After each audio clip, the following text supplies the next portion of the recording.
कुछ ऐसी जानकारी मीडिया के सामने रखना चाहता हूँ जिसको चाहकर भी एसओजी दबा नहीं सकेगा।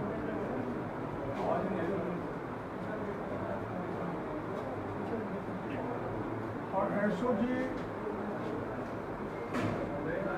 बार बार ये कह रही है कि हम पर किसी प्रकार का दबाव नहीं है, लेकिन हाथ इतने बड़े हैं कि उन पर एसओजी उनकी तरफ निगाह भी नहीं डालेगी। इसलिए मैं बार बार सीबीआई जांच की मांग कर रहा हूं।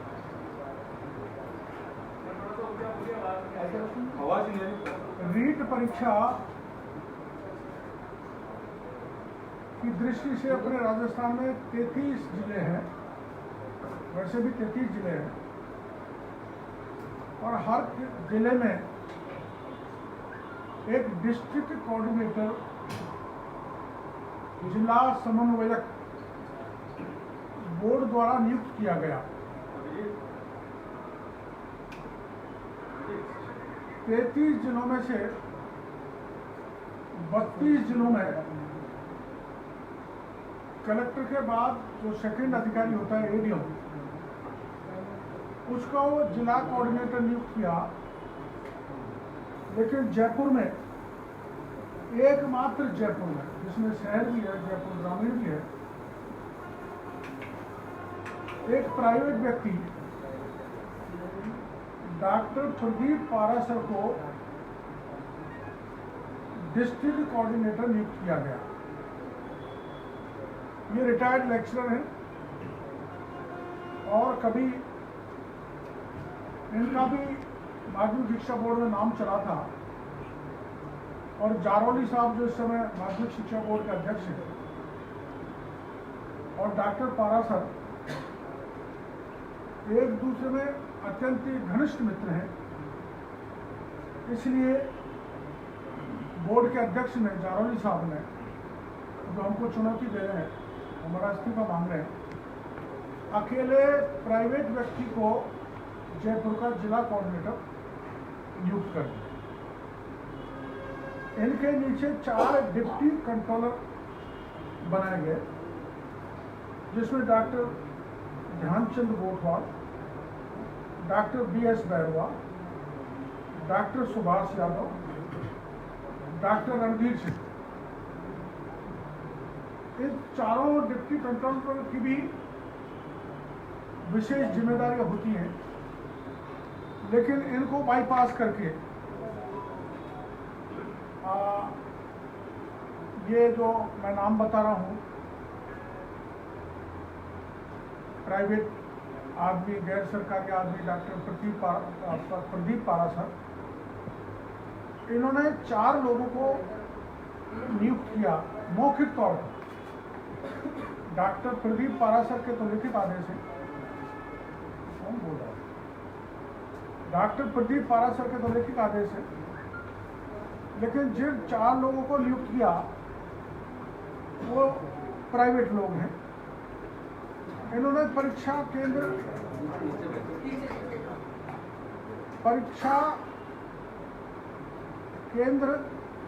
इन्होंने बुक किए प्राइवेट लोगों ने, जबकि सरकारी अधिकारी परीक्षा केंद्र बुक करता है। इनमें से जो 4 लोग, इनमें से 2 कर्मचारी तो एमबीएस कॉलेज के हैं और 2 कर्मचारी जयपुर के ही प्राइवेट स्कूलों के हैं, जिसमें एक प्राइवेट कॉलेज का बाबू भी है। शिक्षा संकुल स्थित माध्यमिक शिक्षा बोर्ड के स्ट्रांग रूम में जयपुर जिले के पेपर लाए गए, और उक्त 2 व्यक्ति जो मैं आपको बता रहा हूं, उनके द्वारा उन पेपरों को उतारा गया, स्ट्रांग रूम में रखा गया, और उसमें से निकालते समय जब सेंटरों पर भेज रहे थे, तो एक व्यक्ति ने सील फाड़कर पेपर निकाल लिए, जिसकी शिकायत मैंने पिछली बार आपको एक हिंडौन की दी थी कि परीक्षार्थियों ने एक शिकायत वहाँ के सेंट्रल सुप्रीटेंडेंट को दी थी कि पेपरों की सील फटी हुई है, लिफाफा की सील फटी हुई है। पेपर अनलोड के समय 24 सितंबर को बोर्ड के अध्यक्ष माननीय डीपी जारोली एवं प्रदीप पारासर शिक्षा संकुल में ही रहे थे, दिन में भी और रात में भी। यहाँ अपने माध्यमिक शिक्षा बोर्ड का एक ऑफिस है शिक्षा संकुल में, वहाँ से ये दोनों गैर सरकारी व्यक्तियों से इनकी मुलाकात हुई थी, जो वहाँ के सीसीटीवी कैमरे में एसओजी को मिल जाएगी। अब कोऑर्डिनेटर का क्या काम है? सेंटर बुक करना, जो प्राइवेट लोग बुक कर रहे थे, जिसे सरकारी अधिकारी कर्मचारी बुक कर सकता है। सेंटर पर परीक्षा की सामग्री पहुंचाना, जो प्राइवेट लोग पहुंचा रहे थे। ऑब्जर्वर नियुक्त करना, जो प्राइवेट लोगों ने नियुक्त किए, और पेपर अनलोड करना, पेपर लोड कर सेंटरों से वितरण करना। ये सारा काम जो जिम्मेदार सरकारी कर्मचारी करना, जिससे अकाउंटेबिलिटी फिक्स होती है, वो नहीं करके दो प्राइवेट लोगों ने किया। इन्होंने जमकर धांधली की, सेंटर बुक करने में भारी पक्षपात किया और ऑब्जर्वर अपने चहेते नियुक्त किए।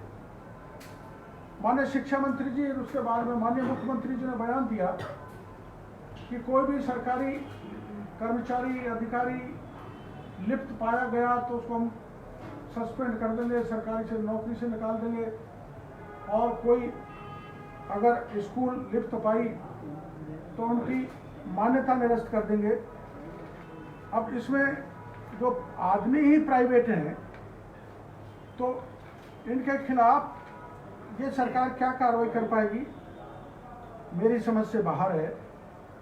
लेकिन शिक्षा संकुल में स्वयं बोर्ड के अध्यक्ष जारोली एवं प्रदीप पारासर दोनों ने आपस में मिलकर शिक्षा संकुल के कार्यालय में एक संगठित गिरोह के जरिए पेपर लीक किया है, जिसके प्रमाण मैं अगली पत्रकार वार्ता में प्रस्तुत करूंगा। किस्तों में दे रहे हो जानकारी? किस्तों में जानकारी दे रहे हो सांसद को? किस्तों में दे रहे हो जानकारी? किस्तों में दूंगा ना, किस्तों में कागज रखे, किस्तों में दूंगा। अब ये जो प्राइवेट लोग हैं, ये प्राइवेट आदमी जो हैं, जो चोर, जो पेपर चोरी में लिप्त हैं, जयपुर के 3 सेंटर हैं, और ये तीनों सेंटर आरपीएससी, अधीनस्थ बोर्ड, माध्यमिक शिक्षा बोर्ड ने ब्लैक लिस्ट कर रखा। ब्लैक लिस्ट करने के बाद में इनको परीक्षा का सेंटर बनाया गया, और ब्लैक लिस्ट होने के बाद भी इनके कर्मचारियों को इस महत्वपूर्ण व्यवस्था में शामिल किया गया डॉक्टर प्रदीप द्वारा।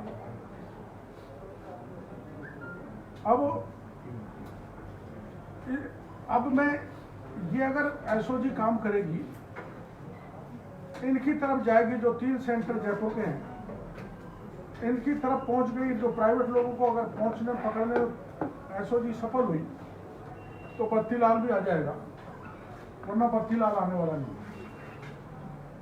लक्ष्मणगढ़ वाला भी आ जाएगा और गंगापुर वाला भी आ जाएगा, और जारोली और डॉक्टर प्रदीप पारासर और वो 8 लोग जिस संगठित गिरोह ने पेपर लीक किया है, कई जगह आंसर शीट दी हैं, वो जेल के शिक्षक होंगे, मैं गारंटी के साथ कहता हूं। और जब वो नाम उजागर करेंगे तो बड़े नाम सामने आएंगे, इसलिए मैं सीबीआई जांच की मांग कर रहा हूं, क्योंकि एसओजी उस स्टेज पर जाके इस प्रकरण को दबा सकती है। एक और महत्वपूर्ण जानकारी मैं आपको देना चाहता हूं। मुझे पता लगा इसलिए मैं आपके लिए एसओजी से निवेदन करना चाहता हूँ कि जयपुर शहर में हजारों ब्रॉडबैंड कनेक्शन 21 सितंबर से 25 सितंबर के बीच में लगे हैं। सरकारी की एजेंसी अगर इनका डिटेल पूछताछ करेगी तो इनके पेपर लीक से कनेक्शन मिलेंगे।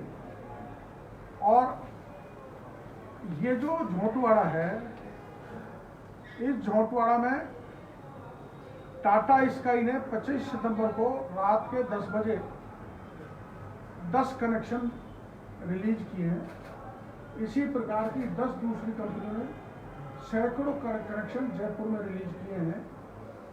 तो जो नेटवर्क बंद किया वो सरकार की योजना इन्होंने विफल की है और इनके जरिए बड़े पैमाने पर पूरे राजस्थान में पेपर गया है, पेपर बड़े पैमाने पर लीक हुआ है।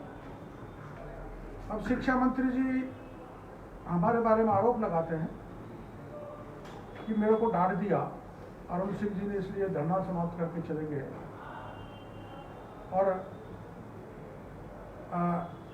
डॉक्टर कोविंद पलट गए। मैं पलट नहीं रहा हूँ, ऐसा हो ही नहीं सकता। मैं जिधर कदम बढ़ा देता हूँ उससे पीछे नहीं हटता। मेरा राज था जब भी मैं अन्याय के खिलाफ खड़ा हो जाता था, और अब भी जब तक इसका खुलासा नहीं होगा मैं लड़ूंगा, जमीन पर लड़ूंगा, संघर्ष करूंगा, फिर आंदोलन की रणनीति बनाऊंगा। अगर सरकार ने हमारी बात नहीं मानी तो एसओजी ने जो मैं आरोप लगा रहा हूं डॉक्टर प्रदीप का और जारोली का यहाँ पर मिलकर प्राइवेट लोगों के हाथ में अति महत्वपूर्ण परीक्षा के पेपर पकड़ा देना, उनके द्वारा सील तोड़कर पेपर को निकाल लेना, और उनमें से ही एक ने बत्ती लाल को 15 लाख में पेपर उपलब्ध कराया है। बत्ती लाल जब पकड़ा जाएगा तो इन 2 प्राइवेटों के नाम सरकार को जानकारी में एसओजी को मिल जाएंगे। और इसमें सीधा हाथ डॉक्टर प्रदीप का है जो रिटायर्ड लेक्चरर है, जिसको कोऑर्डिनेटर बनाया गया। और ये एक अनन्य मित्र है जारोली जी का।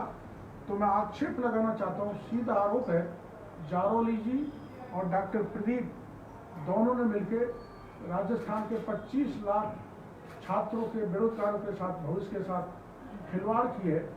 इसे सरकार उन्हें इस परीक्षा को कराए और सीबीआई जांच कराए, वरना किस स्तर तक सरकार के हाथ झुलसेंगे इसका अंदाजा भी लगाया जा सकता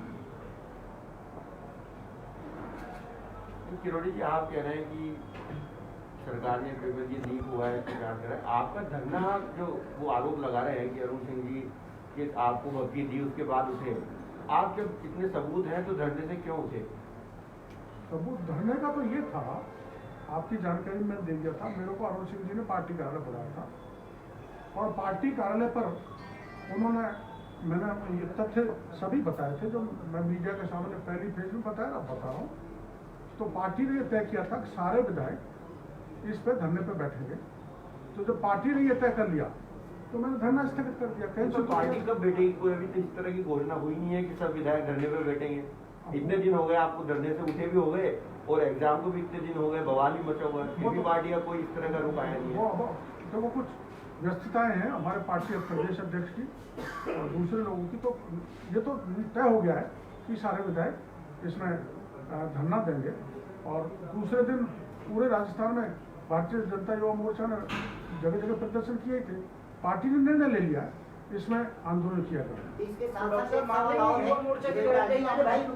साथ ही एक सवाल इसी से मिलता जुलता सवाल है कि आप जो कुछ भी धरना प्रदर्शन करते हैं, सांसद तो आप बीजेपी के कहलाते हैं भाई उनके द्वारा, लेकिन आप अपने स्तर पे यहाँ काम करते, पार्टी कार्यालय के, ये उनकी सहमति से कहीं कोई वास्ता ही नहीं होता है आपको? देखो मेरी बात सुनो, आपका सवाल उचित है, लेकिन मैं सवाई माधोपुर था तो जो धरनार्थी छात्र थे उन्होंने मेरे को फ़ोन किया था कि इस बार आप हमसे आके मिल लो। अब जो कोई सामने से कोई फ़ोन करता, आप भी करो तो मैं आपसे जाकर मिलूंगा, उसमें पार्टी की अनुमति उचित नहीं समझता। तो जब मैं वहाँ से आया, मैं 9 बजे तक पहुँच जाऊँगा, तो 9 बजे से पहुँचने से पहले ही पुलिस ने उनको भगा दिया, दौड़ा दिया। कि हम आंदोलन करेंगे तो उसमें